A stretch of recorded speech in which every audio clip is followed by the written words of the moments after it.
Worldview is the sum total of the ways that we've looked at the world, dreamed it into existence, observed and imagined things and sung about them, written poetry. All of that is what becomes, I call it culture, a worldview. The important thing about a worldview is in a worldview, everything is connected to everything else. Nothing exists outside of it or separate. Today, in the last 35 years, my wife and I have spent a great deal of time with First Nations people across Canada and in other countries. And when we meet a new tribe, we try to sit and listen for the first day. And everywhere it's the same. They tell us who they are and where they belong on this earth. They thank their Creator for nature's generosity and abundance. They acknowledge that they're a part of nature, and therefore they have responsibilities. And they promise again and again that they will act the right way to keep it all going. That's the way it's always been. And that's the way it continues to be among traditional people. But we belong to the dominant society now. We no longer see the world that way. We've shattered the world and we see it in bits and pieces. And we no longer see in any way how we are connected to that world.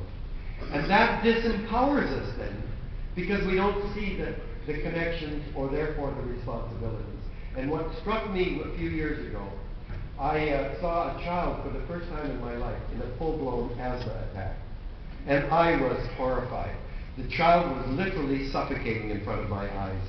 And when I realized over 15% of our children are born with asthma, I said, this is horrible. So we've got to do a show on asthma and the nature of things. So I said, let's wait for a smog alert day in the summer in Toronto.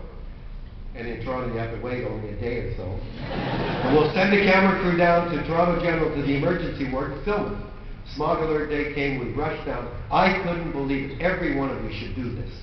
It was horrific. It was like a scene out of hell to see these old people and children being brought in, gasping for breath, literally dying in front of you. Being brought in by people scared stiff they wouldn't get their parents or their children in to see a doctor in time. They would have done anything to avoid these terrible episodes, and yet many of them drove up in a sports utility vehicle. And that's when I realized, I know that they love their parents. They love their children. I know they would do anything to avoid these episodes. But because they live in a world that's shattered, it never occurs to them that they are part of the problem that they're dealing with their parents or their children.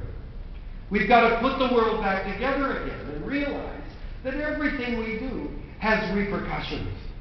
Why is it that we spend so much concern here about the quality of the food that we're eating? Well, you know, we're having a big battle in British Columbia because we're battling over salmon farms. And when I come out east, people want their omega-3. They want to eat their salmon.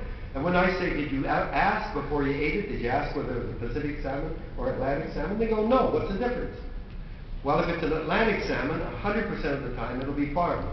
Oh, well, what's wrong with the farmed salmon? Isn't that good? Aren't you saving the wild salmon? First of all, what kind of farmer grows animals to eat for meat that's a carnivore? You don't grow tigers and lions because someone wants to eat the meat of a carnivore. That you're going to have to feed them pigs, chickens, and goats. Better to eat pigs, chickens, and goats, right? But we don't think anything of growing a carnivore in the water. Salmon need to eat fish. And where did they get their fish? Well, we have giant factory ships plying the waters of the Pacific off South America, where millions of Indian people require anchovies, herring, and all of the small fish that are swept up in these nets now, and they're suffering from malnutrition. And we boil them down and to make pellets. And when you boil them down, you concentrate whatever is in those fish. Then you feed it to the salmon, and you concentrate what's in the pellets. You want to eat salmon to be healthy?